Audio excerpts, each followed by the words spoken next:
मनात एक खूप इच्छा होती. पुण्यापासून 3 तासाच्या अंतरावर वसलेलं, सह्याद्री पर्वत रांगेच्या घनदाट जंगलांमध्ये वसलेलं पवित्र स्थळ, 12 ज्योतिर्लिंगापैकी एक ज्योतिर्लिंग असलेलं भीमाशंकर बघण्याची, आणि ती आज पूर्ण झाली.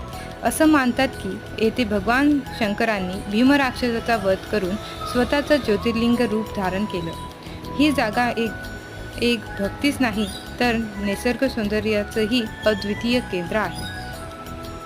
एकदा तरी या पवित्र भूमीत नक्की या, शांततेचा अनुभव घ्या आणि भोलेनाथचं दर्शन घ्या.